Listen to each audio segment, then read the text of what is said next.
Good day, campers! Welcome back to another magical episode of Two Maesters, or as they say in Hogwarts, Two Maesters. We have our wonderful co-host, Joshua. How are you doing? Good, thanks. Unfortunately, the weather is raining. Well, in Hogwarts it rains most of the time as well, so it's kind of empty. Oh yeah, in case you haven't guessed already, audience, we're doing an episode on Harry Potter. And for this particularly magical episode, we brought two Mudbloods with us. Hello Mudbloods, would you like to introduce yourselves? I'm Kate. Good afternoon, I'm Sarah. God, if only Catherine was here. She'll be furious when she hears this episode. God's sake. Sorry, Catherine. Excellent, thank you for coming. You know, we're going to have a chat about the wonderful magical world of Harry Potter, especially in light of some recent news. We've heard that they're going to be making the movies and the TV show. New actors. It's crazy, isn't it? So, let's start off with, what is Harry Potter? Any guesses? How would you describe it? It's a book series set in magic. And I think, really, like, probably for all of us growing up, it was the major book series. Because, like, if you think about it, you had, like, children who grew up with, like, the Chronicles of Narnia and having to grow through that period and they learned when they were actually alive and growing up when the books were coming out.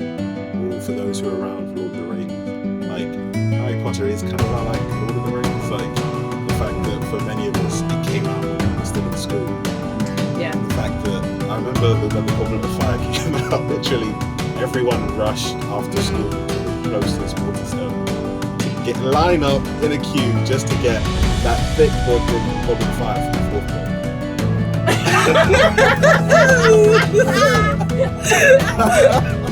That thick ass book. Well, that's one for the people.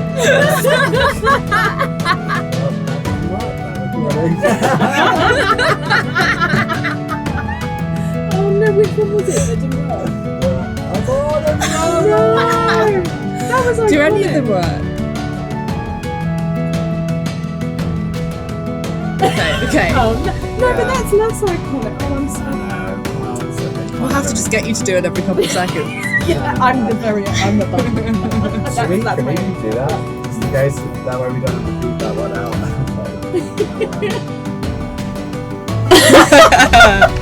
Well, that worked out well. You'll soon realise I'm very bad at pressing the right button at the time, which makes it even better. But as you know, Josh was saying, we grew up with Harry Potter, didn't we? Yeah, it's very much an our generation thing, and I'm very annoyed that people are stealing it from our generation. Like, kids are like, I love it the most. I'm like, no. And I still remember so distinctly when the last book came out, and I came home and my mum had bought it and it was on my pillow, and it was like a core memory installed, and literally like didn't move from my bed, just reading it incessantly. It's so good. My goodness. Yeah. I dragged my dad to Tesco, and he was basically trying to convince me that it would have all sold out everywhere, and I was like, no, we're going. Malfoy and Tesco. Malfoy does strike me as more of a Waitrose man. I mean, yeah, that's definitely some of my early memories. I never read the Harry Potter books, to be honest. No, I never. Have you read them, Josh? Get out. Yeah, no, I've read Oh, them. God. And I don't also deserve to be here. kind of nerdy, gone through like the Stephen Fry audiobooks as well. Oh, but of course. Oh, His the dulcet voice. tones of Stephen Fry. It's Oh, like yeah, melted beautiful. chocolate. Musical chocolate. His voice, that sweet voice. I know, he does have a great voice. I do remember hearing those at a friend's house, because they've been, like, they're quite old, those Stephen Fry recordings. Like, this was before very early days of, like, audio casts and, like, audio books, Yeah. etc. But yeah, essentially, so what is Harry Potter? We've just spoken about our childhood memories, gone straight from nostalgia, but no one's answered, what is Harry Potter? How would you describe it? Well, I'd say it's a bit of a legacy. It's a bit of a... I mean, I think it almost kind of defined our generation in a way. Like, we kind of picked it up and ran with it, and now everything is about magic. You're going nostalgic again. Sorry. I mean, what if you want me to say factually, it is a series of books and films. Yeah, like fantasy. Oh yeah, there we go. Like fancy. There we go. That's 10 all points I to need. Griffin. Like, stop Sarah warbling away. Yeah, exactly. Essentially, this is what Wikipedia says. It follows the lives of young wizards Harry Potter, Ron Weasley, and Hermione Granger as they attend Hogwarts School of Wizardry and Witchcraft. Although it should be Witchcraft and Wizardry rather than Wizardry and Witchcraft. They always put the men first. Yeah, exactly. Oh god, patriarchy. So Harry Potter battles with dark wizards, including Voldemort. Including Voldemort, who he is the main arch-villain in the story, essentially. The aims of the dark wizards and witches is to overthrow the governing Ministry of Magic, make Voldemort immortal, subjugate all wizards, and muggles, who are the non-magical people. Does that sound okay to you? Well, it's very Wikipedia. Yeah, I know. I feel like that's... It doesn't I've got get to some the problems. heart of it, but you know. It doesn't You capture can't the have everything. emotions. Exactly. So, we know about the story, but what is it, would you say, that appeals about Harry Potter to so many people? What appealed to you in your childhood, and what still appeals to it about you now? I would say because it takes you out, you know, us being little preteens going to our English schools, doing boring lessons and things, and it really does create an entire new world where everything, it's a little bit of a mix of the old medieval and modern. It was everything that we always really wanted, but never got in this kind of modern beige society. You know, and everyone wants animals that deliver your mail and to write with a bloody quill. They do feel quite nice to write with, actually. I do enjoy writing. Yes, I want to turn things into goblets. exactly. I mean, and now we've just got bloody biros. Yeah. So, There's the magic these days. What was the magic in it for you, Josh? I would say, to your point, the fact that it was something that could take us away from like the boring school days. Something like, for example, when I was at school and it was raining, they were like, oh, you just have to stay inside, pick a book to read. Then I'd pick one of the Harry Potter books and then read that, and that's what got me into the series. But I also think that it's kind of like, for adults and children, it's relatable. The way that J.K. Rowling has written the books is like, you can relate to it as a child, especially as like when you're a teenager. That all the exams, the stress of like liking boys and like finding people that you're attracted to as well, people that you are interested in dating as well. Also the friction between people that you like and don't like, bullying. It's like all these different themes all in like Hogwarts, and you kind of relate to it because you see it in school as well. But then they kind of have the more like adult themes as well, like when they're talking about like the government and then overthrowing of the government, and even like prisoners of like Azkaban.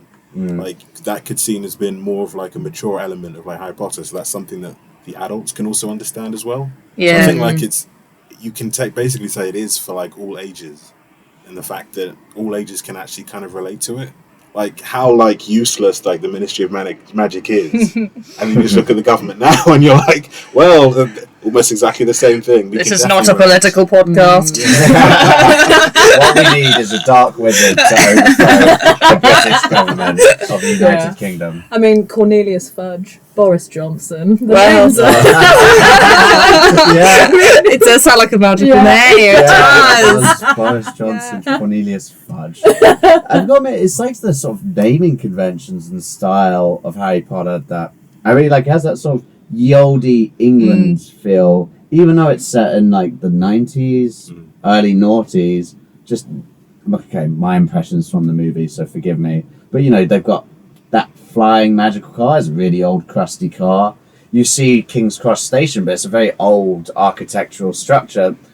The Hogwarts Express is an old steam train. There's something sort of like nostalgic about it in a way that I think can appeal to adults, but also, you know, to kids who are living the mundane, boring life in school. Yeah, I think it picks out a lot, it almost cherry picks a lot of those really exciting parts of history that we actually enjoyed learning about in school, like the old castles and the tapestries and the ghosts, and it's like just a very, very rich world. I don't think Yeah. it would have the same ring to it if the train was like a first Great Western. And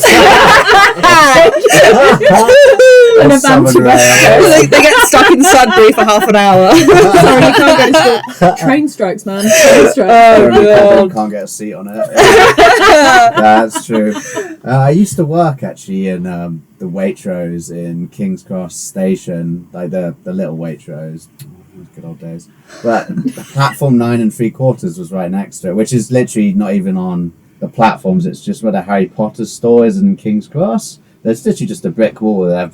They've cut a trolley in half and just glued against the wall, and now there's like a massive organised queue of just tourists taking photos. I thought you were going to say organised crime. Organised crime around that half a trolley.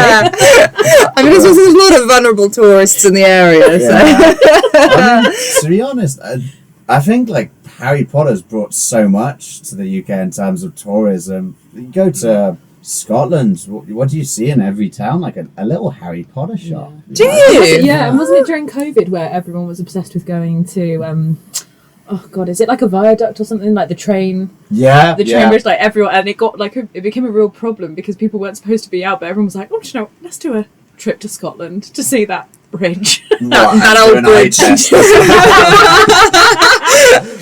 Throwback. Yeah. Didn't see Dominic Cummings there, unfortunately. You are right though, because I saw that Yeah, train. it became It's a not the Stuart Express. I can't remember what it's called. It's named after.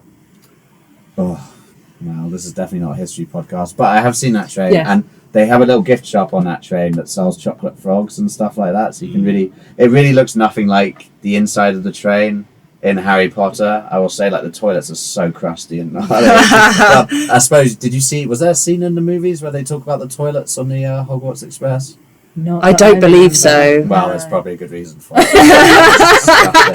The grosky bogs. Disgusting. Okay, fair enough. So, in terms of the characters, I think we need to cycle through all the characters. Okay, let's go. How much time do we have? Forever. Yeah. Magic is eternal. Yeah. Who's your favourite character, Kate? Oh, who's my favourite? Oh, no. No, there's too many. For me, I mean, it has to be Molly Weasley for me. I don't know Which what. one's Molly Weasley? The mum, Ron Weasley's mum. Come on, matriarch. God, I'm such She a is noob. just. Jesus, Morgan. I know, because I know I've gone really, really niche, but I love her. You in like the Chamber of Secrets and all of the early stories. She is like the matriarch of the family and the mum who just make sure everyone's fed. Like the iconic scene of like, where have you been? Like that's like no bed's empty, car gone, and she's just incredible. And then you see how she is at the end of the film, and she's like this mama bear, like trying to protect her kids. She is pretty badass. It's just. Yeah, and I love the Weasleys, to be honest. The Weasleys as a collective, I just think, They're tried. great. You know? They are. But also, like with Molly, like she cooks up some mean dishes, and I remember reading the books and just being like, "I'm salivating." Is that what salivating? I'm salivating from her treacle pie. Oh gosh, but she brings such warm Mama Bear vibes. Yeah, sorry, I went a bit rogue, but I'm trying to think of like another iconic character that I did have a battle with, was it Bellatrix Lestrange? Yes. In the movie, like Get away from her, you bitch!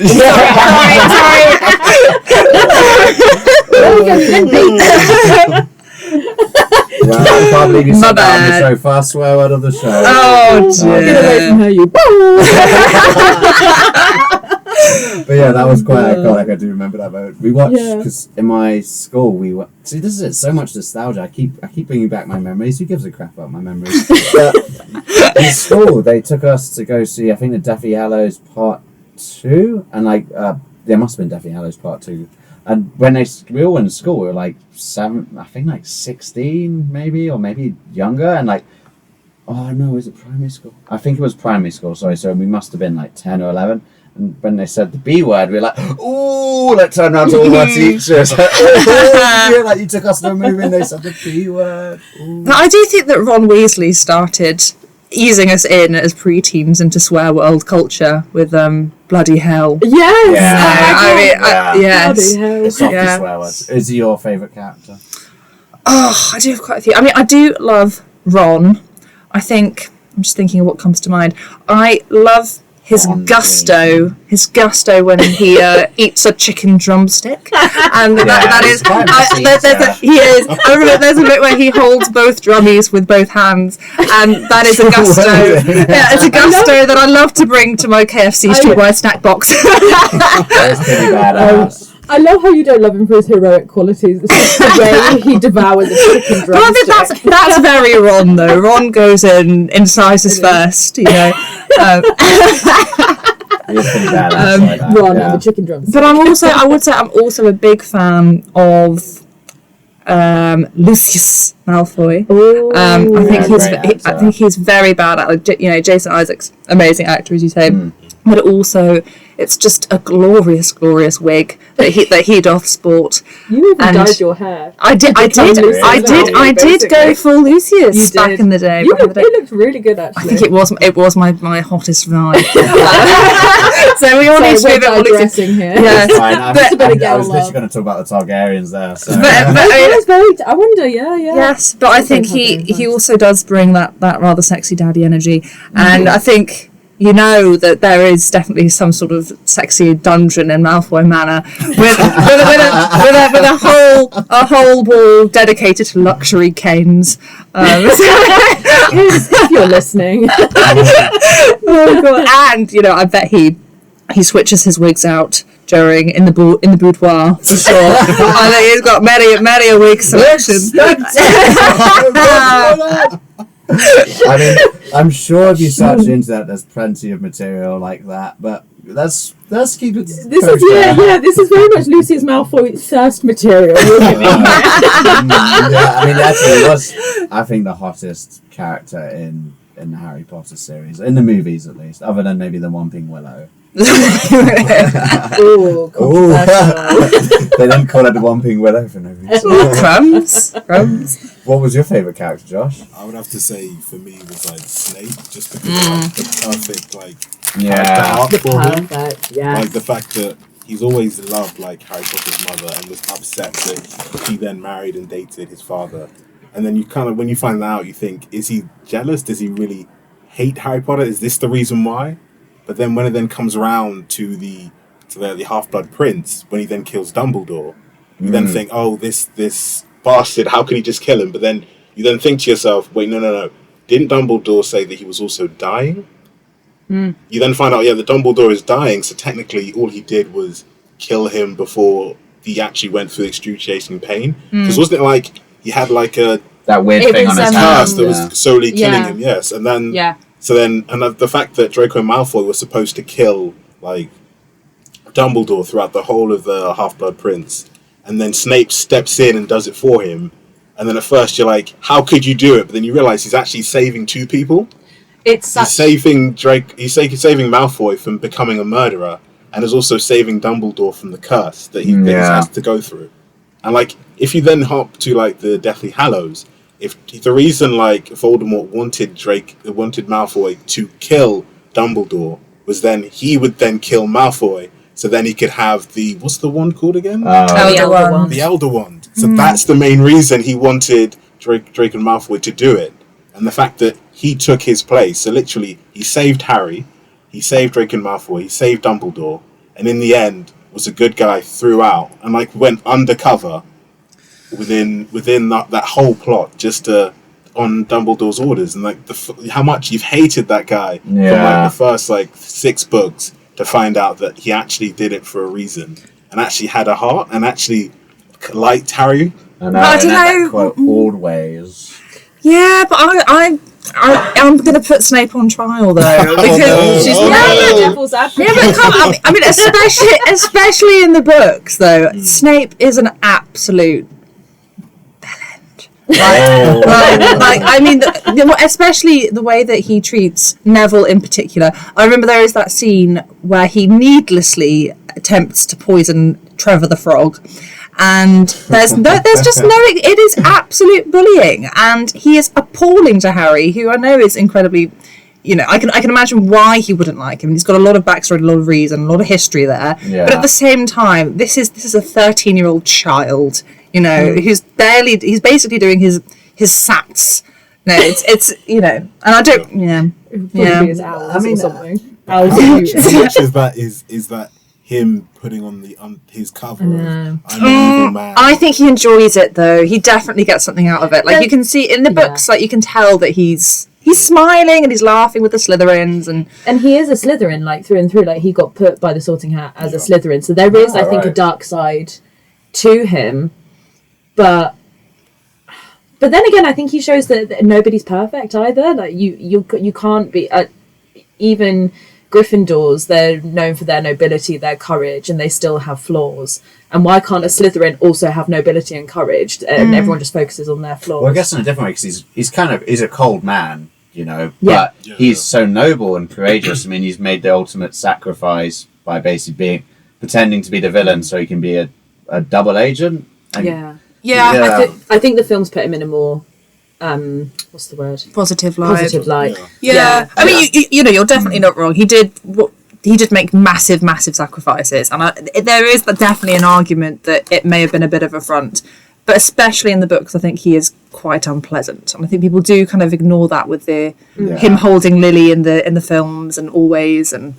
Yeah. Oh, God. He's so quote worthy as well, like Ronald.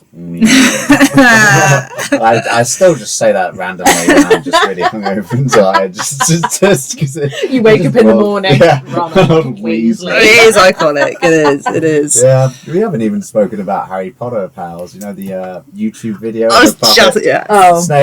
Snape. Severus Snape, Dumbledore. There's just so much around the Harry Potter culture that I think's pretty just crazy out there. Well, did you ever? This is going very off topic. Yeah, go for it. Well, not very off topic. It's still Harry Potter, but did you ever see the Harry Potter musical that was like a YouTube sensation? Oh, yeah, without the 10 parts. I think so. Yes, and it had like Darren Criss, who's like from Glee, as Harry Potter. Is this related to the Cursed Child, or is it something else completely? No. It was just, I think, this Harry Potter fan-made musical that like became this YouTube hit, and everyone was obsessed. And yeah, I think it had more than one part, definitely, and took the world by storm. Harry Potter goodness, as a musical. Watch that. Who knew? Yeah. Yeah. That's the bloke from Glee, isn't it, Darren? Yeah. Sounds very unofficial. Well, speaking of spin-offs, I think we need to put the timelines and dates and everything in perspective. Sounds very fun, I know. So, as you know, there's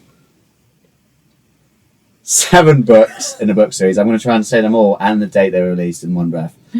Go. Philosopher's Stone 1997, Chamber of Secrets 1998, Prisoner of Azkaban 1999, Goblet of Fire 2000, Order of Phoenix 2003, Half-Blood Prince 2005, Deathly Hallows 2007.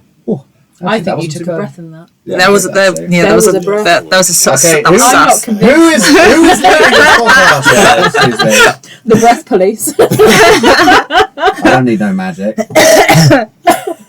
That's what they need in Hogwarts. Some firepower.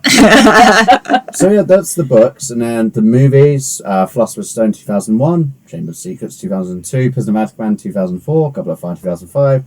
Order of Phoenix 2007. Half-Blood Prince 2009. Deathly Hallows Part 1 2010. And Deathly Hallows Part 2 2011. What I sort of found interesting, especially with the books, is how recently the first book came out compared to when they just decided to make it into a movie series. I was just about to say that. Yeah. I in my mind, the first book came out in the early 90s, like before I was born. I don't know why, because obviously it was How old are you, childhood. I was born in 1994. Don't tell Don't worry, I've we'll just told the world, yeah, share this on YouTube. It's yeah, cool. yeah, it's alright. So I was 2 or 3 when the first one came out.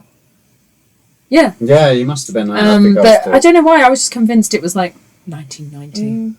Well, probably because you were too young to read at 2 years old. Yeah. So you're some sort of Mozart child. I remember watching the first one, and you know the scene, spoiler alert, where Voldemort turns out to be on the back of Quirrell's head. What? And and my cousin, I remember she grabbed my face and made me watch it. like his little pruny eyes opening. That was scary. Yeah, not a great. Yeah, that Yeah, was terrifying. Actually. Yeah. I found it quite scary, like the Chamber of Secrets. I was Yeah. terrified. I was was. 2002. I was 7 years. I was terrified. There's some really nasty bits in that There are, film. It's yeah. horrible, and the fact that it's like in the walls and the petrifying people, Yeah, and yeah. it's horrible. Yeah, For me, actually, I find the horror one was Prisoner of Azkaban because Oh, I really? distinctly remember going to watch it. I seem to force my parents into doing a lot of things, like forcing my dad to go to Tesco's to buy the Deathly Hallows. poor Dane Robson. Poor Dane. Honourable mention, Dane Robson. And I went to Prisoner of Azkaban with Mum, Dad, and my brother. Sorry, I sense a theme. I just seemed like a good time to push myself. And it was late at night. It was the last cinema showing because we couldn't get tickets. Like because Oh my it was the God. first day it came out. Honestly, the craze around it was insane, and we managed to get the last showing at something like 9 p.m. And so we didn't come out until midnight. And obviously, it's the one with the werewolf in it, and it just. Yeah. Like the bit where Lupin turns into the werewolf. Oh, also Lupin, great character as well. Forgot about Lupin. Such a Honourable great character. mention. Plot as well. David Thewlis. And when he turned into that werewolf, oh my god. When his pupil like Oh, it was grows, it was terrifying, and they point out the moon, and then they like zoom in on his eye, and you see him. Oh god! But also Peter Pettigrew just being a like, little Oh my god! slimy Yes, little. yes, in the and- house, and him Ugh. turning into. Ugh. I love And- it when yes. Sirius Black says his name as well. Peter! Oh, it's so good. Like that, the Azkaban In was your definitely. Correct.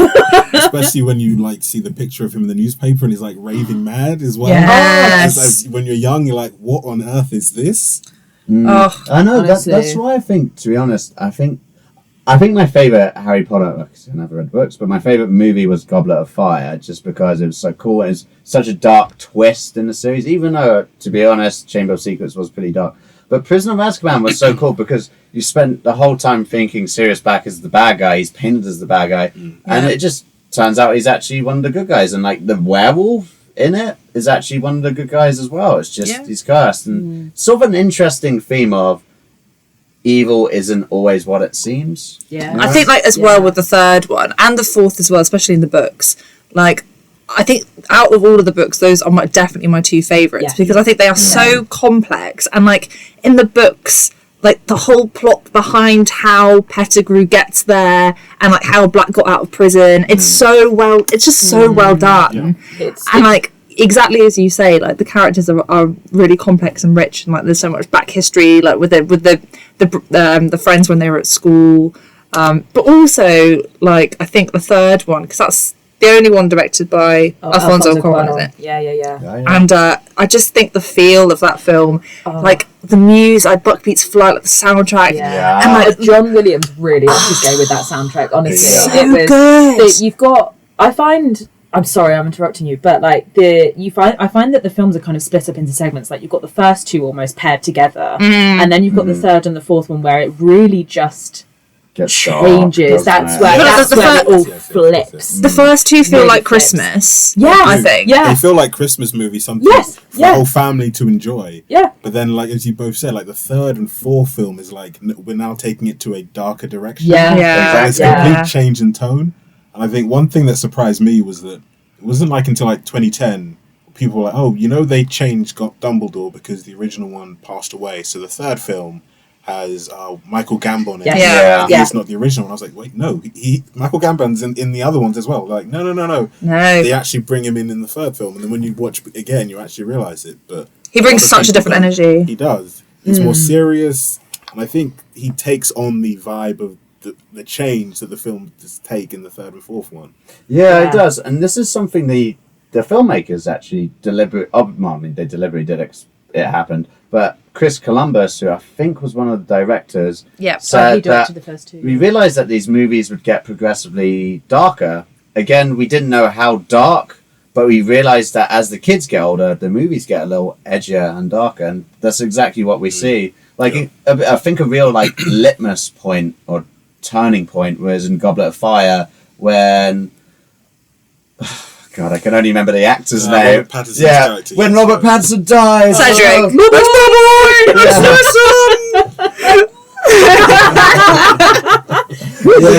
I wonder. Oh Very god. dark energy in that movie, and I think that's why I kind of like. I guess because we were kind of all aging at the same time. We started going through puberty, I guess, and we were like, "Oh God, life's kind of dark and hard." Yeah. I think that was. It's definitely one of the first films as well that we accepted that we cried in the cinema.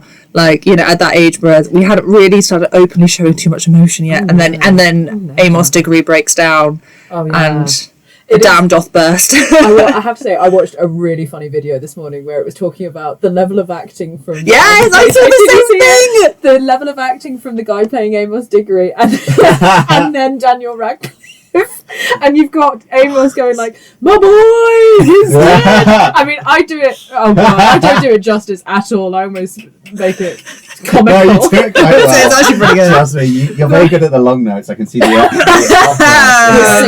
The diaphragm be working. Hashtag shout out to Kate. She's a great opera singer. And but you've got him, and then you've got Daniel Radcliffe. Not but 2 seconds later going, "He's back! Voldemort, he's back!" It's just the polar opposites of acting quality. Yeah. I will say, it's great. I feel like Daniel Radcliffe definitely got better as time gone, but watching Philosopher's Stone, I've got to admit, child actors, it's not easy for them to know how to act, but it was pretty tough. You know what though? I don't know. I actually think that they're better in 1, 2, and 3 sometimes. I mean, especially Ron. I think he's best in 2 and 3, and then they go downhill. I think by the end of them, they're all pretty grim. I mean, I don't know. That's up for debate. I think also it could be because their acting ages younger than they are. Because like, what do you mean? So like, oddly enough, when they were, I remember because they came to like primary schools in London, they were auditioning for people to take part. So the year above me, when I was at primary school, like directors and like not directors, so casters came into our school and were like, "Oh, we're looking for people within this age group because you could be potentially in the Harry Potter film." Yeah. Oh my God. And then, so what happened is none of them really had any acting experience. So all the children who were in like their year or in the school rarely have any acting experience, and generally Harry Potter is the first time they actually did acting. Yeah. So then, if they were a year above me, so then when the last film came out, and when they were filming, they would have been in their 20s. No, they aged too quickly. Acting in 17-year-olds, and I think it kind of gets harder on the actors. Like you sometimes see it like in some films. Like one film is like The Chronicles of Narnia, when you've got like people who are of adult age trying to act like someone who's 19 acting like a 13-year-old, and you kind of like and in betweeners. They were all in like. But also, 20s. I suppose as well, if you grow up playing the same part, you never have an opportunity to sort of step back and reevaluate how you would approach that part, and you just kind of do what you've always done. But as you get older and more awkward, and you go through puberty, I mean, you know, look at, bless her, Ginny Weasley. Bonnie Wright. Oh God, bless Bonnie. Bonnie wrong. Bonnie wrong for the part. Oh, I really hope she's not listening. She's gonna come for you. But it's not even her fault though, bless her. No, I mean, but I don't think any of the actors really, during the film, they would film it and then they go on a break for 6 months, and I don't think a lot of them did anything in between. Like Daniel Radcliffe, I think he did Equus, which was quite funny because everyone was like, "Oh, Daniel Radcliffe is going to get naked on stage." Oh, his little dinker. Do you remember? I remember. I hope this is when he was older. It was like just before like the last film came out. I think so. Right, okay. Something like that. But really not a lot. I don't think they really did other films, so I think the actors were just so stuck in doing what they did best, which was Harry Potter, and I don't think their acting style really grew. It didn't change, unfortunately. Well, fair enough. Which works when you're kids, but I think as you get older, you're still infantilizing your acting a bit. I don't know. I could be wrong. No, I think I probably am wrong. It's like, I think what they do is like, they're like, okay, then we have you for 7 films, and this is the time frame, so therefore you need to be available for 7 years in this time frame. Yeah. And didn't you say the first one came out in 2001? So therefore it probably started filming like in 2000 or 1999 up until maybe 2009, 2010. Gosh. Yeah, that's insane, insane, I'm isn't sure it? they always said it was 10 years, 10 years of their lives. Because literally, their parents literally signed a contract that God. during these time periods of the year, your child will be made available to film Harry Potter films, go for cool. premieres, go for book signings. How do you go live for as a TV child? shows? How do you live as a child in those moments? But they didn't. They had to do their homework and study on set and do like exams and. Damn it! You're crazy. spoiling my trivia. Sorry.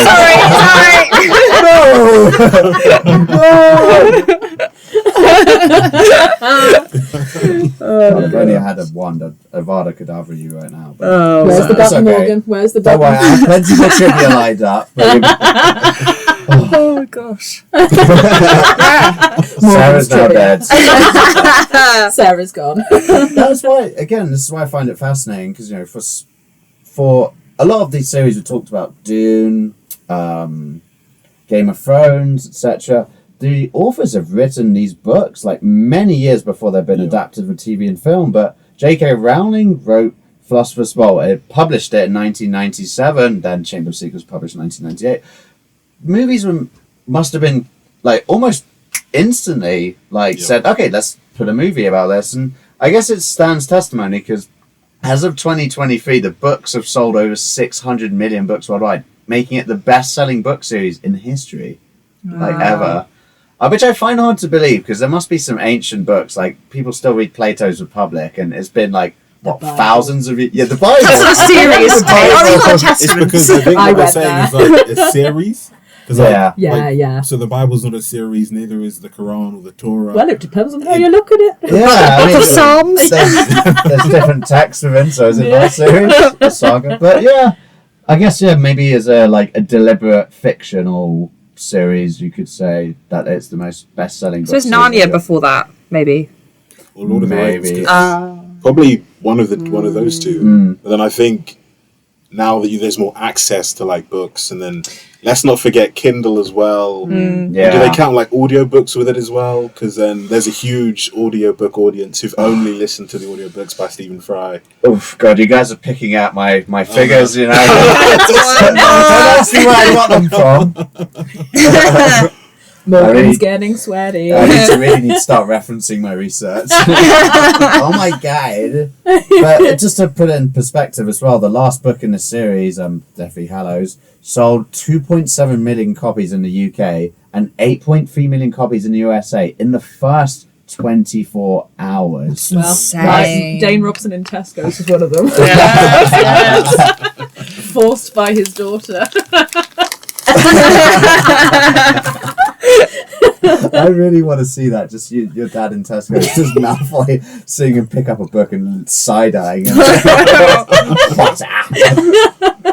So, I think, we've touched on the soundtrack a bit, but I think we should delve into that a bit. John Williams, Star Wars, what a legend. Him, Hans Zimmer, need to make a baby and force them to be musical composers when they grow up, because, wow. But interesting enough, John Williams only did the soundtrack for the first 3 Harry Potter movies, which surprised me, I actually. can probably tell you who the other composers were, actually. Oh, God. Oh, go on. So you got John Williams for the first 3. Goblet of Fire was Patrick Doyle. Order of the Phoenix was... And I think until... No. Order of the Phoenix was Nicholas Hooper. So was Half-Blood Prince. Deathly Hallows was Alexandre Desplat. Oh, Alexandre. Yeah, round of applause. Was that in your trivia? Nope. It's just the most useless knowledge ever, but yeah. No, but this is why our podcast is about, useless knowledge of the fictional world. See, I remember there's you and Esther doing a dramatic piece of movement in sixth form to the Alexandre Desplat theme, Lily's theme. We used it. They did in their black leggings and their black We tees. used it in a drama piece. You did? Oh my God, we did. I was moved. I found the piece so quite true. moving. I did. We thought we were being so profound. I think, and you may have to correct me. It might have been about a mother losing her daughter in some way. Possibly. Some deep theme that was not required. Yeah, From... in the Brechtian all black costume because we were too lazy to find costumes, so we were like, oh, it's Brecht. And it's slimming, baby. It's slimming. Although I have to say, again going off topic, but it was in the era of when everyone was. Everyone still is obsessed with Primark, but Primark leggings were the one. But the trouble is, Primani leggings, very see-through, and when you're at stage lights, it's not good. So our drama teacher, Miss Penny, shout out Miss Penny, always used to be like, Is that what she said? that's what she said if you wore Primark leggings. She was very much like, pants, ladies, pants. There you go. That beats. Or wear double leggings. Yeah, There you go. Get or 2 worse, pairs. double leggings. Oh my gosh. But yeah, sorry, composers. No, please do tell us more about your weird childhood. No offence. But back on topic though, I personally think that the soundtrack for 3 is my favourite by a mile. Hands down. Give me an example. I'm trying to remember. Like, you know the scene with Buckbeak's flight where Buckbeak flies across the lake and he dips a single talon in the water, and it's really beautiful. It's and just, that theme, A Window to the Past as well. It's so good. It's just beautiful, where I think, oh god, it features right at the end when Sirius flies off from Buckbeak, and then when Lupin is telling Harry about his parents and how he knew his dad and things, and it's a very, very moving piece. It's the one that's like That's the one. to do it justice. There you go. Exactly. I can't think of any. There's many iconic movie soundtracks out there, but I think one thing kids and adults will always recognize is the Harry Potter theme. The OG. It's something so wondrous and beautiful and kind of innocent and magical about it. Kind of like the Star Wars theme, Binary Sunset, the Lord of the Rings themes. They're so iconic. Whilst there's some series that I just think have great soundtracks but just don't come across as iconic, like the Dune series. The most recent movie came out, loved it. I'm such a big Dune fan, but for me it just wasn't as iconic as, say, Harry Potter or Star Wars, Game of Thrones, again, iconic as well. I wonder though if maybe part of it is what we touched on earlier, in that you had a very clear, as we said, the first ones were like Christmas, and then you moved away from it, and we went in a direction, and we all grew up as well. That's wondrous and then magical, at the end, it then kind of came full circle, and at the very end, like, you get the final theme from the original come back in. They played the John Williams leaving Hogwarts at the end as well, and it was very full circle. And I think the whole thing with that, and what I find I really like about films, is when they play this music nerd hat on, but they're called like leitmotifs. So the themes and stuff. So the Harry Potter, they have like leitmotifs for each character, each scenario, things like that, and that's what you remember. And so, like the Harry Potter, the main theme, it's that mystery and like you said, but innocent mystery, and it's. But then cool. It progressively gets darker and less about that sort of. They take that same theme and twist it. It's very cool. Very cool. Yeah, and the soundtracks for me, like there's like Pirates of the Caribbean. Lord of the Rings, especially when it's the Urukai or the Orcs when they play the ring waves. Then there's the Harry Potter theme, and also, as you've mentioned, like the Star Wars theme. I think for me, like when they played the end theme at the end of Harry Potter, it reminded me of like episode 7 of Star Wars, when they play like the last, just before when they've defeated the Empire, the Ewoks are there, and then they play like John Williams' theme just at the end, and you're like, it's full circle, it's come to the end, and now they're playing out John Williams' perfect soundtrack at the end. That's what it felt like when they played it in Deathly Hallows Part 2. Yeah, that feeling of full circle. I think with Lord of the Rings as well, because I guess when, the first one you got the Shire, you got introduced to the Howard Shore Shire theme, which, oh my god, love incredible. It. But then the final movie, Return of the King, they return to the Shire and they do, they play elements of that theme again. It's like, full circle. But with Lord of the Rings, changed as well. That's the thing. They play the theme, but they don't.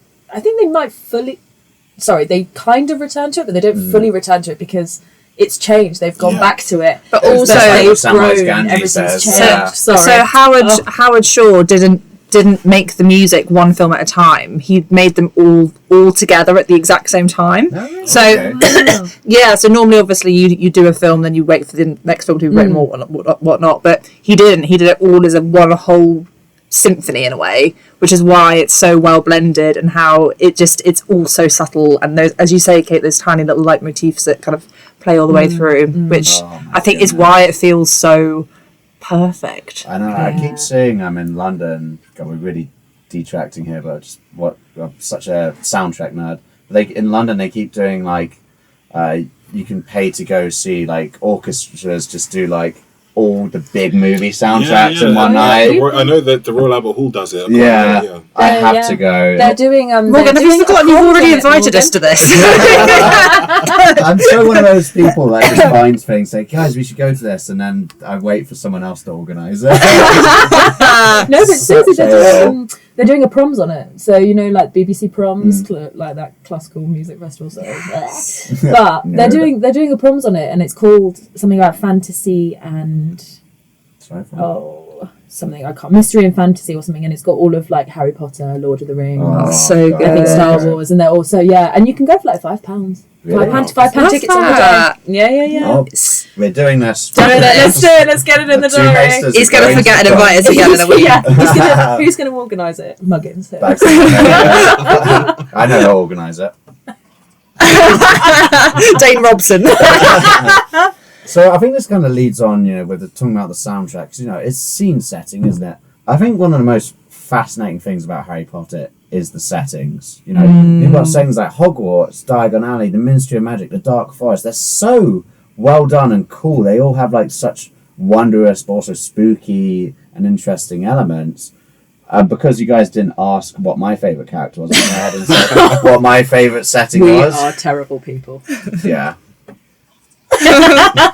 So I think my favourite setting has to be Diagon Alley, just because there's like roads in London and like I think Southwark that I think are very much based upon Diagon Alley, and just growing up in London, walking down some of those roads and watching the Harry Potter movies, I just really felt the magic of seeing those scenes, like some of the shops, like was it Ollivander's? Have I remembered that right? Ollivander's. Not that newbie.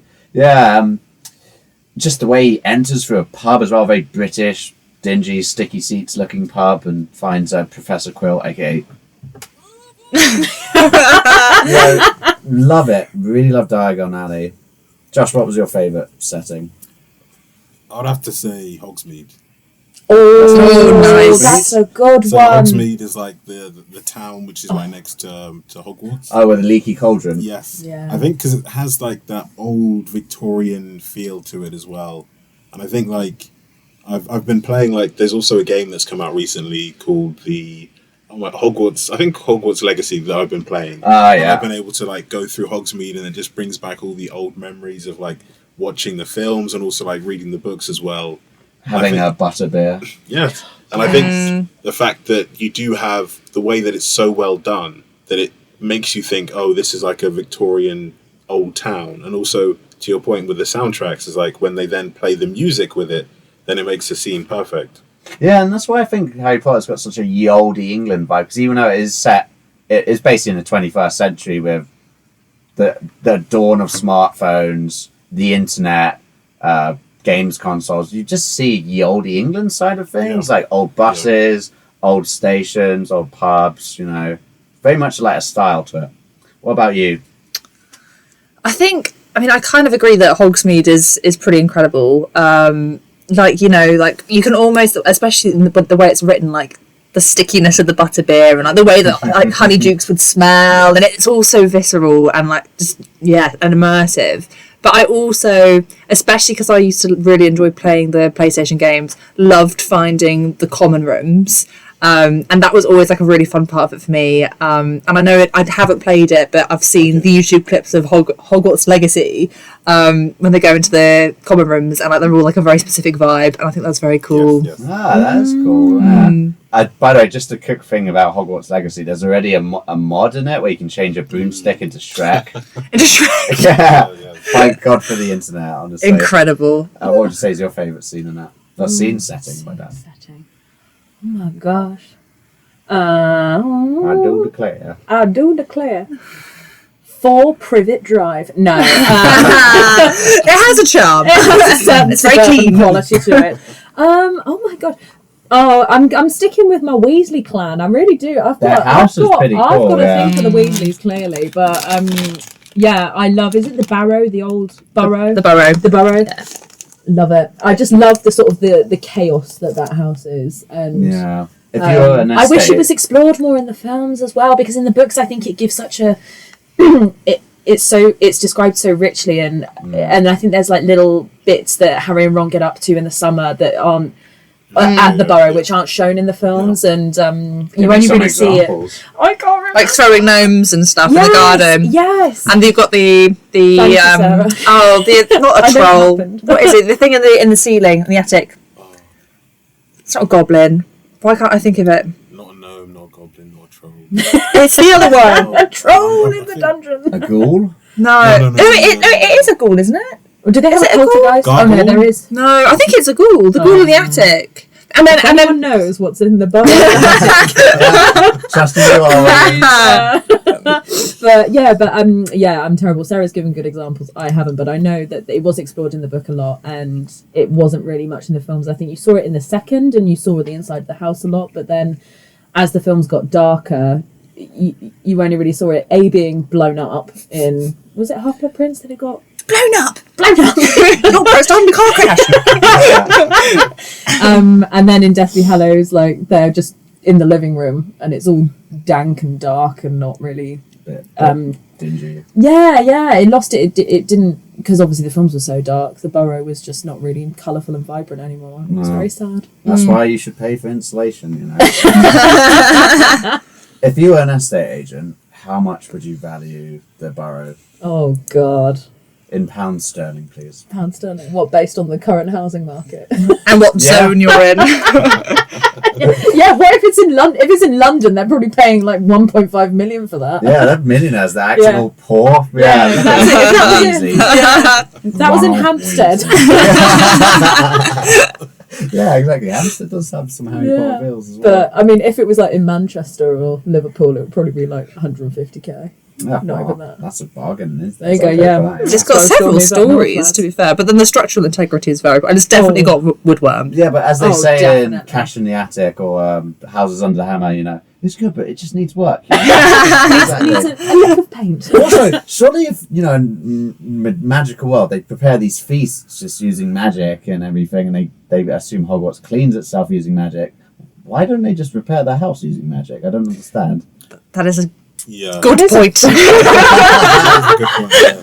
But I think kind of, which is the games talk about a bit more, is that one thing that J.K. Rowling has done within like the Harry Potter universe is that there's like everyday magic that everyone can use, but then there's like the older form of magic that Merlin would use or the founders of Hogwarts would use, and then like spoilers here, but in the game it's like they say that level of magic's been lost.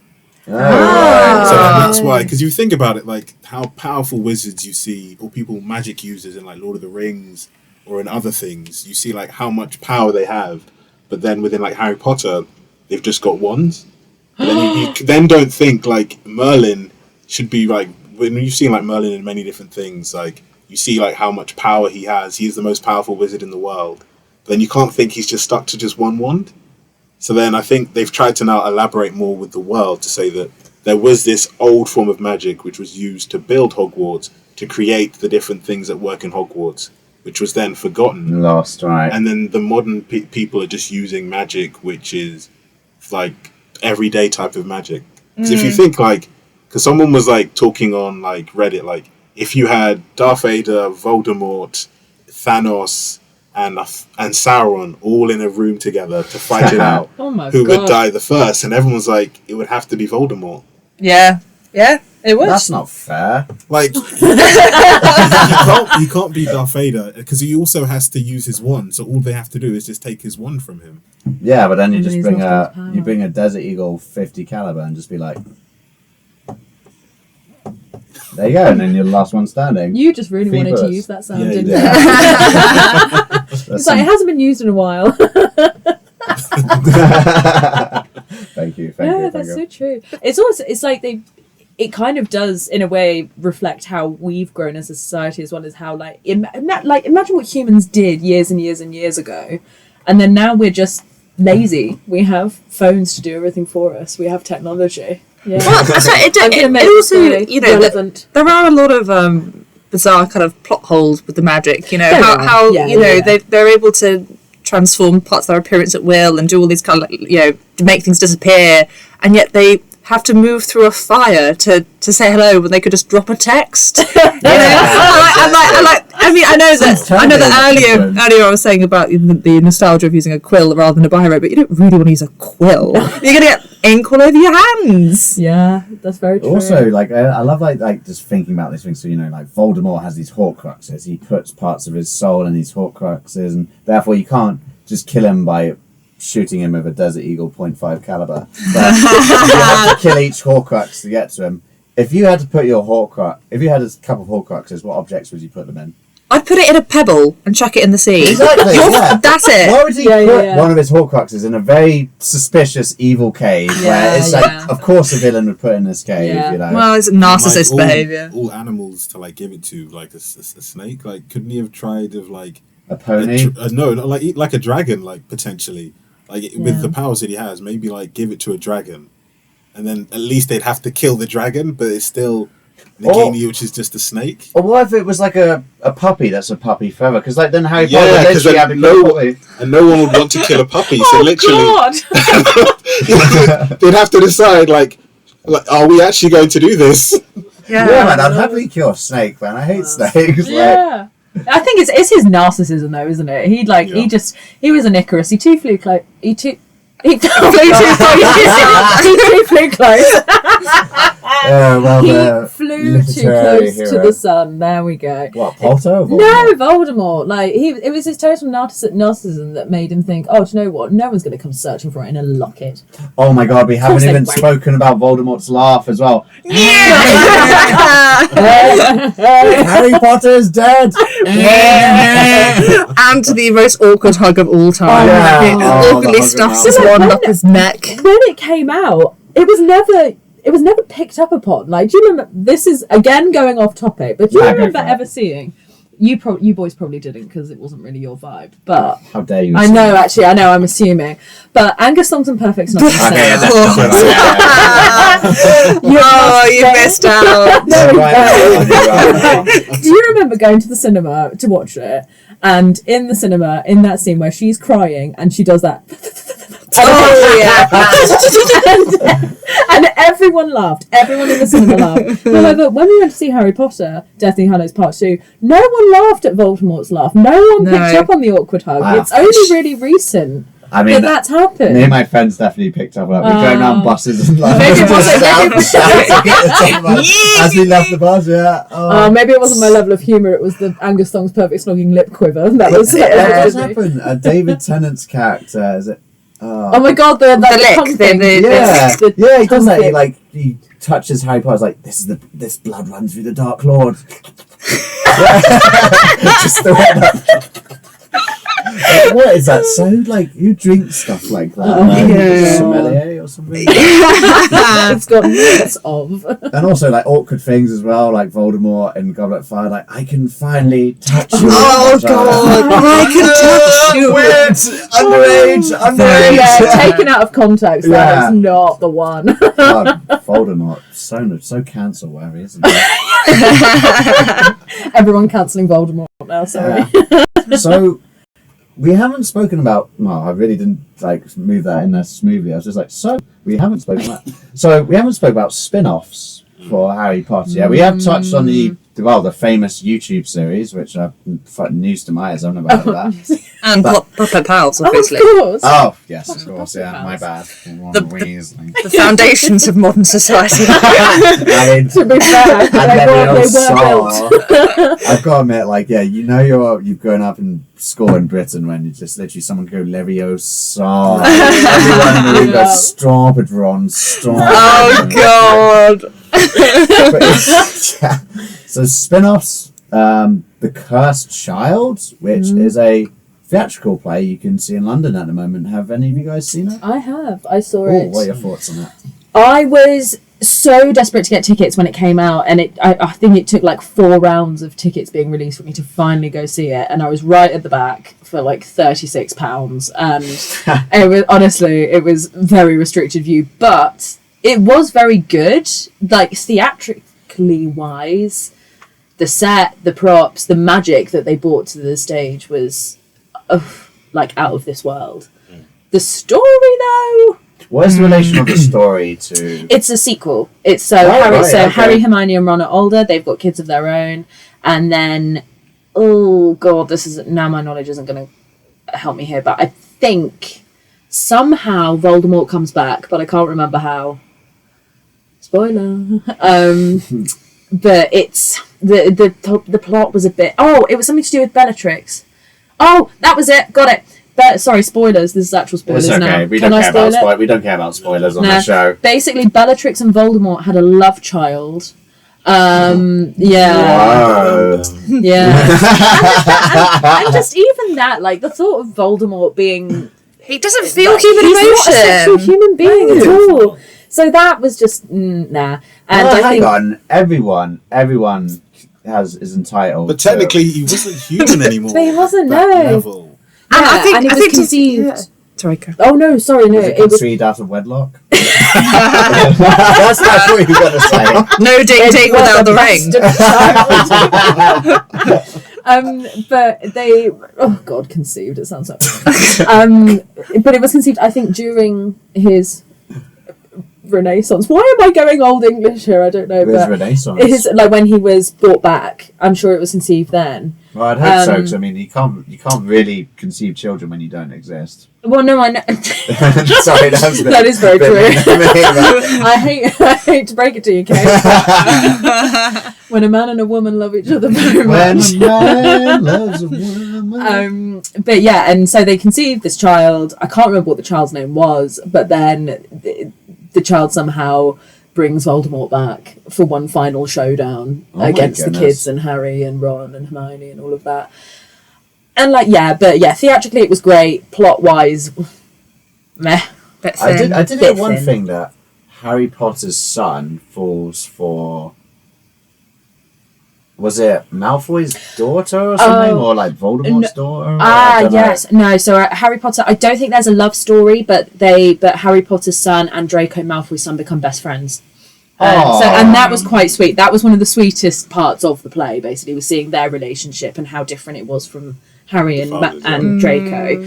So that was really lovely. But and lovely music as well by Imogen Heap. She knows her stuff. Oh God, honestly, yeah. I haven't actually seen Cursed Child, but I do know the actor that plays Albus, Tom. Yeah. I exist. Reach out. I actually did a duet with him back in the day. No way. Yeah. What? At Bristol. Dorset? At Bristol Uni. Oh. Yeah. I can't believe you also knew Will Poulter. I'm a connected lady. You are a connected. See, You know? what do we tell our audience members? We only bring A-list celebrities on a Yeah, show. Here we go. Yeah, and I met Kerry Katona in an OMG. Took a photo at the flash went on. I actually know. I'm not joking. I queued for about 45 minutes for that photo, and it is two black silhouettes, and you're going to see my excited eyes. It's so embarrassing. Love Keza. I can only say you have my sympathy. But yeah, that's one spin-off. They had a Cursed Child in 2016. It's set 19 years after Deathly Hallows, from what I understand, and also what Kate's been telling me. But there's also the video game, Hogwarts Legacy. What is the relation of that to the Harry Potter books or movies? It's what set time in period? like the late 1800s. So they wanted to put it whoa. like completely separate from everything that happens. So it's before like, I think they said it's way before like Hagrid gets to the school. It's way before like when Voldemort was at the school. And I think it's even before Dumbledore was at the school as Were well. the great houses there as well? Yeah. Oh, right. So the great houses are there, and I think the one thing I do like about it is that because it's set far back, then they can tell a story that they want to tell. And Yeah. And I think the key thing about it is that they are trying to like make the character special. So that's when they then start talking about, oh, this character, so the main character you play as, can use ancient magic. So the magic of like the founders of Hogwarts and also the magic of Merlin. And then it also ties in with the Great Goblin Rebellion. The Great Goblin Rebellion. Which is another Of course. for the game. But I think because it's set so far ahead in time, it actually gives you like a break. Because like if it was like set like 10 years before Harry Potter started, you'd then see all the characters again, but then you'd be like, oh, I would prefer Snape to sound like this, I prefer Hagrid to sound like this, or Dumbledore to be like this. But as it's so far back in the late 1800s, it gives it like a different feel. And then you get to see, I think, Sirius Black's great-great-grandfather, who's the most, it's mentioned in the book, the most hated headmaster of Hogwarts. Well, other than what's her name in Order of the Phoenix? Yeah, more hated than her because he banned Quidditch. So in the game, they've banned Quidditch, so you can't play Quidditch in the game. But everyone's like, they are going to add it later. It's just because they couldn't add it in time. And also another key thing is that the Weasley family's there. So it's I think Ron Weasley's great-great-great-great-great-great-grandfather, and his mother, his aunt is actually the headmistress. So she's second in charge of the school. And and I think the cool thing is that she's like one of the best characters in the game. Of course, and she has that matriarch vibes as well. There we go. See, and I think one thing they really do well is that the characters are really good in the game, and that really draws you into the game. Yeah, that does sound like quite good. I like that they're really expanding on their Harry Potter world. I've got to admit, you had me at the Great Goblin Rebellion. that was a bit more than that was. I was there when the goblins rose up. I'd love to hear more about that. Can I ask what house you were in Legacies? Oh God. Gryffindor. God, of course. Thank you. Heroic. That segues really nice. Just quickly, I think the way that they do it is really well. So you can either choose to be the house you want to, or you can like go on the, I think it's called the Pottermore. Yes, they have a website where you can basically answer 10 to 15 questions, and you answer all these questions, and then they decide your house for you. So they ask you like, oh, you're about to enter into a room. For example, there's a dragon in the room. They give you 4 options, and then they're like, which one do you pick? Incineration. And then, like, based on your answers, it then picks. I was like, I would like to be Gryffindor, but let me just go through this. And then to find out it was Gryffindor as well. And I think another cool thing is that they then give you a second questionnaire to decide what wand you get as well. That's cool. And, like, what's the core of your wand as well. And I think that was, like, a really nice element to it. They did. Really cool. I think Pottermore also did one where you got to choose your Patronus charm. Are they all dogs though? I swear they're all dogs. Oh no, mine was a dolphin. Oh well, there we go. They're not the same. Yeah. That's cool though. I don't know why I was a dolphin though. I was quite disappointed. I was like, I got a dog. So, but I remember I got Gryffindor as well, and I was quite disappointed. Because I think what did you say you are? I wanted to be a Slytherin because I think it's quite cool to be a little bit subversive. She dyed her hair. Yes, to be Lucius. But also, I don't think that if I was a Gryffindor, I would have been one of the cool ones playing Quidditch. I think I'd probably be with Neville in the library reading about plants. Herbology. It's called herbology. Herbology time. My favourite of Professor Sprout. Right, you are my love. Okay, what house would you have? Oh god. Well, do you know what? Actually, I think on Pottermore, I got put in initially. I got put into Slytherin. Really? I would not subversive. Honestly, I was shocked. I was absolutely shocked. So then somehow, I don't know how I did it. I think I was so fuming, I deleted my account and I recreated it and I did the quiz again and then I got a Hufflepuff. I think you're a big Ravenclaw energy. Ravenclaw. I wouldn't say you're Gryffindor. I'd say you're definitely not Gryffindor or Slytherin. Why, Morgan? Why? You're not brave. I'm not brave. Oh God, I would be the first out of the room. I just always assumed everyone in Gryffindor is somewhat like a redhead or like something of that ilk. I don't know why. I just assumed brunettes are in Ravenclaw. Yeah, and then Slytherin's for the blondes, the Aryan folk. Yeah. People think they're superior. Like, in terms of being brave, like, I'm definitely far less brave than you are. I know fully well that if I was on the Titanic, I would have been first on the lifeboat. I would have been shoving babies and families out the way. You are so noble. I'm so noble. Oh my God. You would have been Cal stealing babies. Out of the way. No, yeah, I think I'm definitely a Hufflepuff. I'm just like, I'd probably try and if someone was being a bit of a knobber, sorry, I'm swearing again, you're gonna have to beat that out. Knobber, that's So too if they far. were, I'd just try and talk them down and be like, is this really what you want to do? But I'm not brave at all. I wouldn't tackle it heads on. I was thinking Get I would one be down. Hufflepuff as well. I feel like Hufflepuff is come all the join. quirky weird kids. Yeah, you know, we're a like, little bit weird. Yeah. yeah, the neurodiverse kids who like Who used to stick together. yeah. Oh, Slytherin. Or you are very Slytherin. I'm Gryffindor. I always come out Gryffindor. Yeah. What about? Oh, you're Gryffindor as well. Yes, yes. Fellow Didn't bros. be Gryffindor. We never asked I think that. I was really open to like which one I would be, and I think one of the cool things they do is they then say at the end, these are the character traits that belong to each of the houses. So like for Hufflepuff, it's someone who's like more to like stand up for their friends, someone who's sociable, and then for like Ravenclaw, it's someone who like seeks knowledge, is interested in understanding things of the world to then further develop themselves. Nerds. And then like Slytherin is more like people who are ambitious, who want to have power, Oh, but God. aren't too afraid to test the boundaries. So it doesn't say that Slytherin equals evil, but it's more like they're willing to test the boundaries, and they're like, oh, with Gryffindor, it's people who are brave and noble, but they also added in like at times can be arrogant and proud.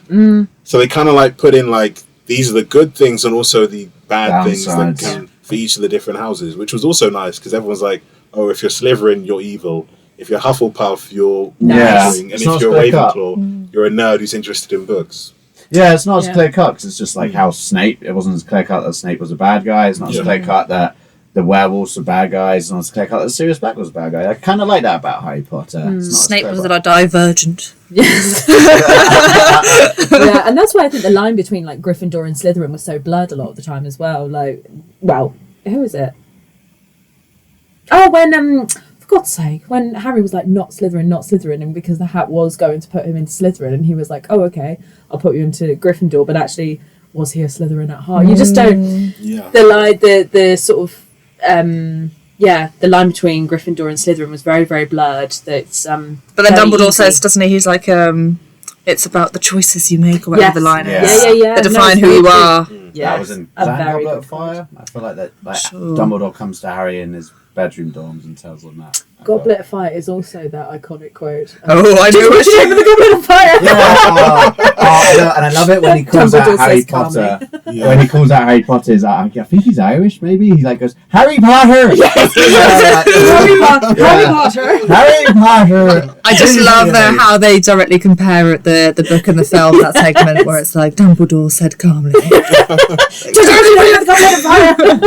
I think even after that, Ron didn't speak to him for a long time. Yes, Because Ron was angry that his name was in it, and if he could get his name in, why didn't you put mine in as well? Yeah. Honestly, Oh, he's such a God. wimp. Honestly, get over it, Ron. I know, Jesus. Ron. But he does Okay. enjoy his drumsticks. So, Why wasn't it follow the butterflies? so we were going to talk about some more spin-offs, but I think it'd be good to do a part 2 to talk about Fantastic Beasts and where to find them, because I think we need a good solid amount of time to talk about. Maybe we could have you on for that as well. But now it's time to move on to the trivia side of things. So, ooh, stop it. Weasley. Okay, getting weird. So I've mixed in some of my own research within this trivia. So I'll flick between a proper trivia site and my own trivia. The Harry Potter studio tour in Watford, how much is a ticket for an adult? Oh God, cost of living probably So about like £45. yeah, £45? 50. 50? 35, I would say. God, you're going. Well, Yeah. when did you go on the tour? 10 years ago. It's mostly hope for them. If society's gone that bad, then what's a hope for all of us? Oh, I'm sorry, mate, but it's £51. Oh my God. Yeah, that's a tough really? cookie. I've been on it and it's not worth 50 quid. It's certainly not. Oh, it's good. Butterbeer is not nice. No. Oh, have you tried the butterbeer? Yeah, very sugary. Very sugary. Yeah. I'm sweet Is it enough. actually alcoholic? No. Oh God, no. No. No, it's just like candied. It's literally just watery drinking mess. pure toffee. Yeah. Like, with a bit of foam on top. I'd drink that. That sounds Yeah. good. Okay, on to some more trivia. Okay, how was... Okay. Morgan's glitching. Okay. Who was manipulated into vandalizing Hogwarts with messages about the Chamber of Secrets? Oh. Bonnie wrong. Bonnie wrong. Yes. Nice. What insect is Ron afraid of? Oh, follow the spiders. I don't know why he's gone West Country. Country. For this podcast, he's West Country. All these getting a bit harder. What's the name of Hagrid's half brother? Oh, Oh, yep, bang on. Well done. Just shout it out if you got it, guys. Okay. I was going to say Rubius, but that's actually Hagrid's Oh my real god, did name. you guys see that? The binge is closed. I saw it. Oh, doodly-doo. It was Hagrid's half brother, Grawp. Look at the answer. Don't get that in here. That's very Slytherin, Kate. So, Yeah. I'll tell you what, Pottermore was not wrong. What is Hermione's Patronus? Oh, It's a cat? no. Hang on. No. Hang on. I do know. It's a type of dog, isn't it? Definitely not. An otter. Yeah, Yes. Oh, well done. I mean, if you consider an otter a type of dog, then it's a type of dog. I mean, anything is a dog if you train it right. okay. What is the name of the Weasley twins' magic joke shop? Oh, Weasley's Wizards Weezers. Yeah, what? Sorry, Kate. You got to put up your game. Yeah. oh my Where was God. Harry Potter born? Gluten. Oh, for God's sake. Godric's Hollow. Was it actually Luton or was that just... It was definitely not Wow, Luton. that would be so hard to remember. Wow. Is it Godric's Hollow? It is Godric's Hollow. Right, you are in my love. Right, you are in my love. What is Professor McGonagall's animagus? A cat. A cat. Do you have the name of the cat for a bonus? Sweet. There's one. There's I've two been eating them sweets all. there. Bonnie, right. I don't know. Minerva Muggins. What a great Percy Pig. name. No, it's Silver Tabby. Is that what? That's actually, the type of cat. Sean. Oh, really? What planet is it? Oh, my name's Silver Tabby.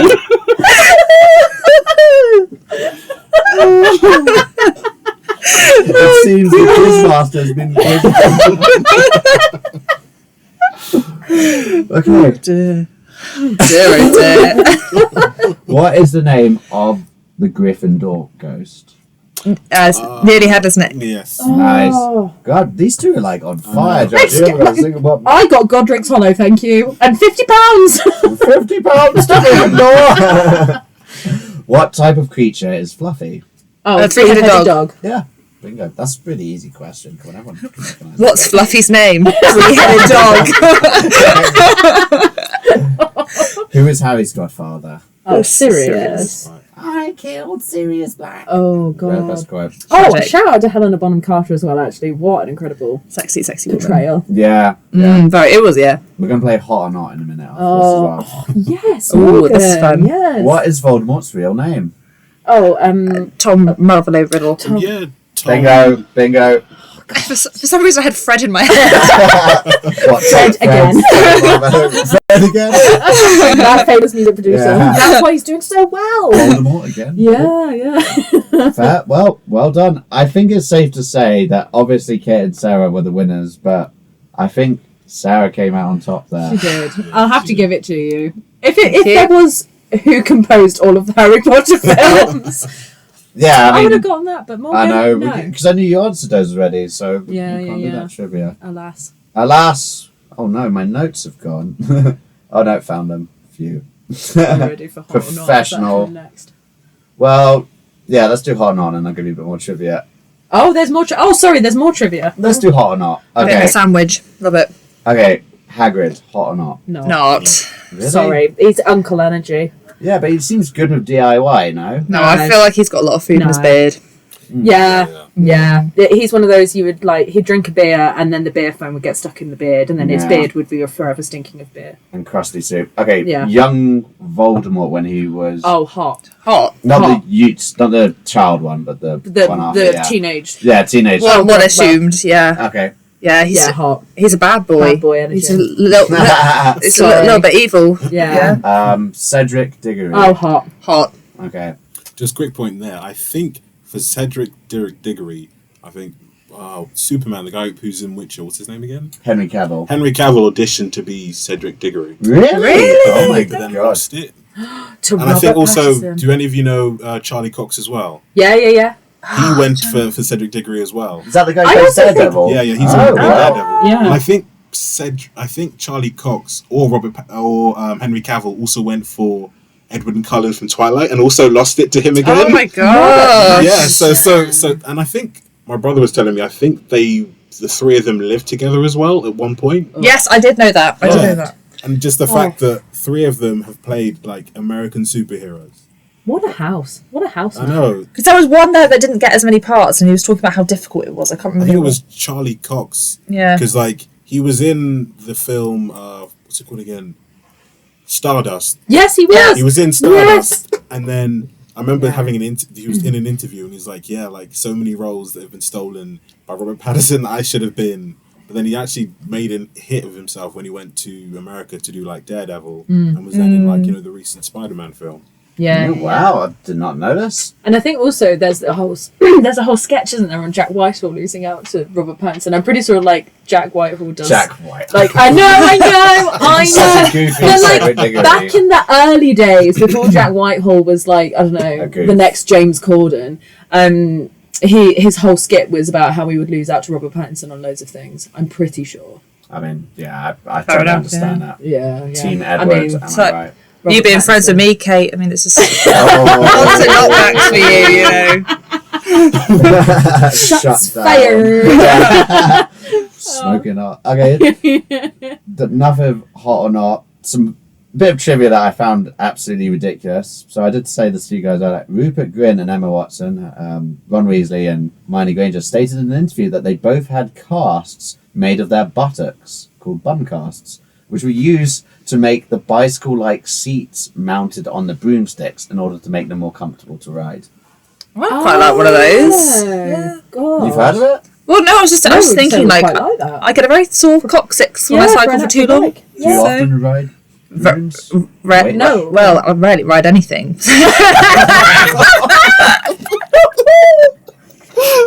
Well then.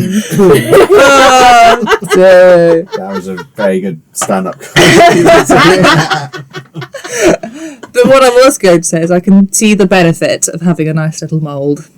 Yeah, Yeah. we could I thought you were say. going to say, I can see the benefits of being ridden. Please, the There children. we go. Okay. Morgan. Bit more trivia, but Sarah ruined this one at it. So, schoolwork during the movie for Philosopher's Stone, the child actors were asked to do their actual schoolwork during the scenes to make things seem realistic, but also because they just had no time to study outside working, pretty much. It's Yeah, and the Pretty weird crazy. thing would be they'd also have to like hire a teacher. Then it gets me thinking like, how many film sets have like Hollywood teachers or like acting teachers who are on scene to teach the children? Like that might be like a pretty decent job. Like, Yeah, I bet Yeah. those teachers aren't striking. yeah, that's a good point. That's a good point. Yeah. Yeah. Okay, just because time's getting tight, obviously we have to talk about this, but they are bringing out a TV show remake of the Harry Potter movies. What the hell? Yeah. Yeah. I think more the first sound. Actually, no, the last sound. No. What do we think? Where do we think this is going to go? What are your expectations? It's too soon. I think you said it earlier, didn't you, Sarah? I think it's too soon. And how are they gonna? Because we know what happens. What surprises are they gonna bring? It's gonna bring absolutely nothing unless they.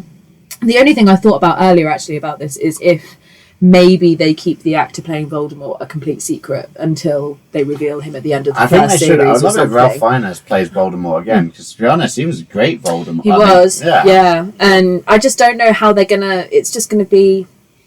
I think that they could, if they were to make it, just picture this, like a blend of Hogwarts but also Waterloo Road. Like, you know, where it's like a bit more like Marty grungy. Patel's pregnant. Yeah, well, do you know what I mean? Like, it's more about like what we loved about the books, where it's a bit like, you know, you really get into the nitty gritty and the lessons and the relationships and just like, you know, all that very teeny kind of stuff. I think you get a lot of angst and a lot of good angst. True. If they dedicate a whole episode to the old borough, I'll be very happy. You'd like that, wouldn't you, Kate? You'd like a bit of that. A whole episode to the Weasleys. I think it does offer a good opportunity to explore more of the world, you know, because you could see, for example, like, one thing that's a difference between Goblet of Fire and the movie and the books is Durmstrang is shown as old boys' school, and the Beauxbatons is an all girls school, but in the books they were mixed. So there'd be more when the fourth series comes up, because I love the Goblet of Fire movies so much, and I was in love with all the French school. Cool, she was dirty those satin blue skirts, Morgan, swishing away. They got you. But I do think there is a lot of scope for them really almost slowing it down and like seeing more of the lessons and like, you know, stuff like that wasn't in the films, like Peeves and like all that kind of stuff. Yes, I was trying to think. Thank you. I was trying to think of the name of the poltergeist, and because they didn't have him in any of the films, did they? Yeah, he was cut. There's just so much cool stuff, like all the little passageways, and there could be, I don't know, just some teeny kind of stuff, and then you get the plot kind of threading through. I think it could be cool. Yeah. One thing I hope they don't try and do is, you know, top some of the actors, because I think that just this Harry Potter, the movies had such great actors like Alan Rickman, Ralph Fiennes, everyone apart from the main character. Daniel Radcliffe. Oh, bless him. Oh, he's doing all right now. I thought he was quite good in the third film, to be fair to him. Actually, do you know what? I really fancied him when he grew his long hair. Oh, no, I was a fan of him in the third. You fancied him in the third? Oh, no, I fancied him in Goblet of Fire. I was like, that long hair, it's doing something. So I think rather bizarrely, I feel like he got at his fittest age 15, questionably. But then I know. But then, when you think back to it now, it's but I feel like he almost like Benjamin buttoned backwards because by the time he's in like the last film, I think he looks about 10. Yes. Yeah, he's got really like it's something about his chin. He just looks really young. He's got like a little chin. A little chin on him. Cute chin. But also, I think it doesn't help that the rest of the world physically and height grew around him. So poor fella. Oh god, yeah. Nothing wrong with the short king. Nothing. and Neville Longbottom, that glow up as well. Yeah. I mean, Hot Spice. I remember that was a men's magazine cover. What a little slice. He left them all behind. Well, actually, he's not a little slice. He grew very, very tall. Very tall. He's a golden spice. I don't know where that came from. He's a Tika Spice. It's all the sugar from the Percy Piggies. Well, let's not digress on to talking about Hot Boys. Sorry, I'm going back to Hot or not. I never even asked about Harry before Harry Potter was. Do you know who? We didn't mention how hot Remus Lupin is though as well. Oh, to be fair, Remus Lupin. I mean, he's a bit. I don't know. I think he's a bit of a. It's almost weird because he's not, but he is. Does he go out with Bella Tonks in it? He does. Yeah, I would like to point out that Bella Tonks. They have a child together as well. They do. And also, actually, in the films, he's seen. Although, I mean, he is a great character, don't get me wrong, but he is also very complex because in the books he was a bit of a little turd to... He was. Tonks, wasn't he? Because because he didn't want to hurt her, but in turn, as men do. But I think as well, also by trying not to hurt them, they unintentionally hurt them. And he really hurt her, and I think he left her at one point. He did, yeah. And Harry called him up on it. Yeah, but I think you and I, we like a fixer-upper. Yeah, we do. We like a man that we can fix, and look where it's got us. We're still single. I think being a werewolf, that's a pretty big old probby. You got to sort out. I mean, Voldemort, he does have potential to. But then there's also we like a fixer, but then if someone who can't be saved, I don't think he can be fixed. He's too far gone, Morgan. Toxic. Yes, they're well clear. So maybe that's why me and Sarah are thirsting after a bit of Remus. I mean, I think being a social worker as well. Like, I think like, if I was in the Harry Potter universe, I would probably be down in the werewolf mines, giving them Tesco vouchers and saying, "Let's get you a ham and cheese sundae to get rid of the cravings." Well, I made it all too real, Harry Potter. Like, based on that, I was thinking, in the last film, in the books when they go meet the werewolves, and there's the werewolf that's in like Voldemort's group, Yes. and he's trying to get the werewolves on his side to team up and join with Voldemort. Like, I completely forgot about. Did they do that scene in the film? No. Like that He's was like barely in a real big scene, because it was like, because if I remember correctly, didn't he have to leave, or did Harry have to run because they were going to try and kill him? And it wasn't like Lupin was there to try and convince him not to team up with Voldemort, if I'm remembering correctly. I can't I'm not sure if there remember. was actually a full scene on it, or if it was just Lupin telling Harry about it at the at Grimwald Place. Oh, maybe. Yeah, but that would be a very cool scene to exactly. to And do. Yeah, because again, the film doesn't go into much on him either, and he was a really, horrible but cool character, because he kills Lavender Brown. Yeah, and he scars Bill in the face. Greyback, Fenrir Greyback. Yeah. So, but Okay. yeah, I think it could work. I think with the series, there's I think they're doing a series per book, aren't they? Yeah. So there is precisely. there is a lot to explore. So Here's a They've just question gotta do for it you. justice. A question to sort of end on and leave us thinking beyond the Harry Potter universe into the streaming and TV and cinema industry in general. Do you think that TV shows are the way forward for fantasy and science fiction genres that are being made into a TV show or movie? Do you think movies are a thing of the past? I think to a degree, because like the main issue, I've told Morgan about this, like the main issue that Disney's kind of had recently is that they're like, oh, we're going to stay off the Star Wars films, but then we're going to go into like the TV shows with like The Mandalorian, the Kenobi, the Andor TV series, which have been really good. But then the unfortunate side is then you've got like the politics of it all. So like when investors into Lucasfilm found out that streaming, they get their money like once a year, and it's like 10 million a year. But if it's a film, it's like 100 million throughout the year on each of the projects that they've invested in. So I think just because of like how much money that films can give you, like remember like the last Avengers film was like 2.7 billion. Jesus. And like if you invested 10%, that's 200. Yeah, that's 200 million coming your way just at that point. And if you'd invested like in Avatar, the first one, the second one, and the Endgame film altogether 10%, you would have run about $600 million. Me and you need to have a serious talk about investing in movies after. We're going to make quick money. Funny enough, I saw this on YouTube Short that Matt Damon was given the opportunity by James Cameron to buy a 10% stake in Avatar, and he said no. Gosh. very poor choice, Matt Damon. He said he's forever like kicking himself for not actually doing it. And I think films will always be there just because of like, if marketed well, how much money that they can make from it. Because like even like Warner Brothers, like before the Avengers films, Harry Potter was the most lucrative movie franchise ever. Until like you had the later Star Wars films that came in, and then also like the Marvel franchise as well. But like streaming gives you like money over a long period of time, but if you want like a large amount of money in Quick like bucks. right now, then films are the major way to go. Well, they've done that with I don't know whether you guys have seen it. Sarah probably not, but you guys probably have. Have you seen The Last Kingdom? Yeah. Big fan. Uhtred, son of Uhtred. Uhtred of Edinburgh. Very, very big fan.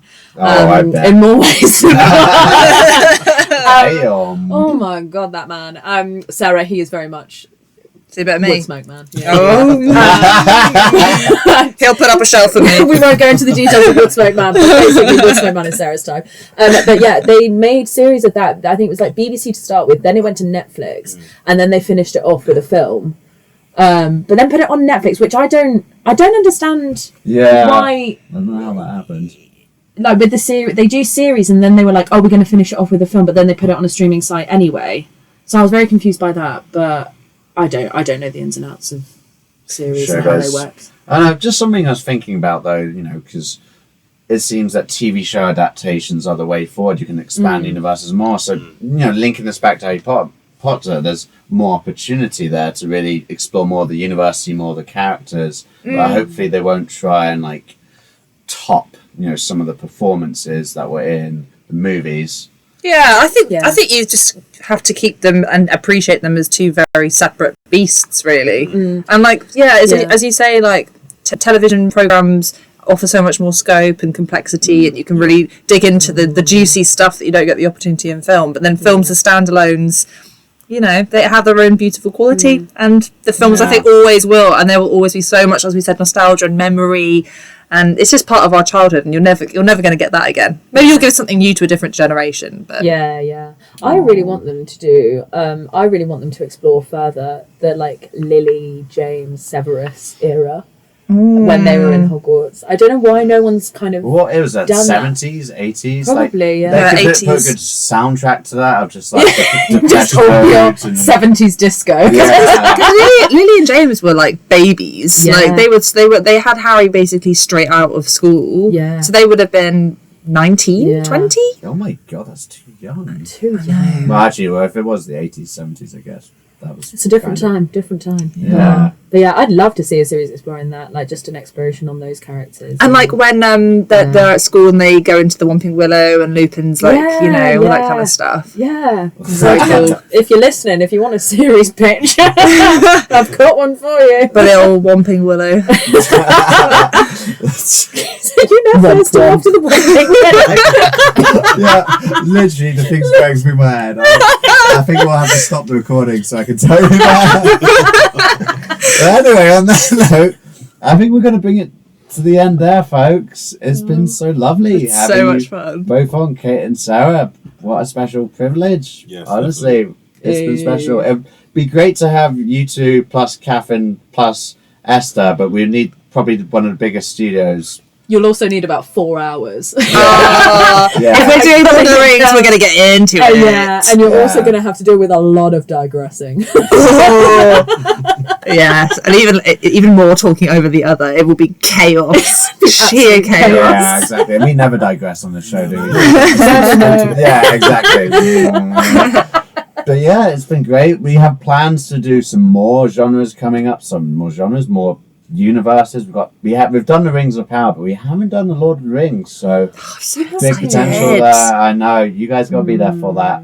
Funny enough, actually, for one of their friends, Hindus, Catherine's, they Esther organised a Lord of the Rings themed like Hindu. I was like, she made a giant ring.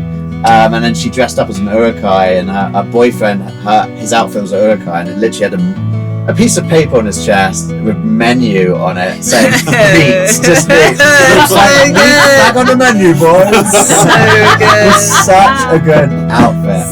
That's so exciting though as well, that you're going to be looking at different genres and all sorts of different stuff. Like, Yeah, we could do. Well, you know, we have been talking about science fiction and fantasy, but we do want to go into history as well. and what if you do horror though, like I'm a gal, like anything horror, yeah, There you go. love it. I've been meaning to get onto the horror, actually, like The Thing. Yes. The Can't The Fly as well. The Fly. That was a short list. The Thing, The Fly, that all like The Thing, The Fly, What is it? The Blob. those kinds of movies, you know. No, that would be awesome. We can talk about The Room. Have you guys seen The Room? Yes. Yeah, You're tearing me apart, Lucius. You meant that room, right? There's pretty many films called The Room. Was that the one that Esther just couldn't handle? Was it The Room or was that... No, that was Room 1408. That's a horror film with Jean Cusack. Yeah. Who's also a real fitty. Yeah. Yeah. That's a good one. That's such a good Hot or film. not? But exactly, like our two wonderful guests, we're looking for more guests, and I'm talking to you, audience. You want to come on our show? Drop us a message or get in touch, which is the same thing. And also, let us know what it is in the Weasley's attic. Obsessed with the Weasleys. Cash in the attic. Actually, yeah. But yeah, it's been a pleasure. Would you like to say goodbyes? Any last words? Oh, I just had a great time. I'm so high on sugar right now. Wonderful. Thank you so much, boys. Yeah, thank you. It's been an absolute joy. It's been great. Pleasure. Josh, any last words? I'd say also like getting different viewpoints on like our universe and other universes. We get to see like why others like it as well as like the key thing. And as you said, like how much nostalgia has gone through in this episode is like ridiculous. I do believe that Kate was just really rudely interrupting you. You know what's funny? Because the next people they're going to hire this podcast studio, they're also going to fill up with these guys. So everyone doesn't understand. What the hell are they talking about? No, they're going to listen to that and they're going to know that. Exactly. Oh yeah, they'll hear that from anyone. They will. But yeah, if you as our audience like this, give us a like, hit the like button, hit the get notifications button to find out when we release a new episode. We recently released The Boys, The Last of Us, Dune, yeah. My memory is so bad recently. And yeah, if you really do like us, give us money. Find our Patreon page and donate. That would be great. Now, surely more. funny enough for Spence. So, without further ado, I'm going to play us out to a Harry Potter song that I have recorded on there. Run in the hood. It's Wally Road. Next Hands and tools. Thank you very much, folks. Have a lovely evening. Bye-bye. Bye.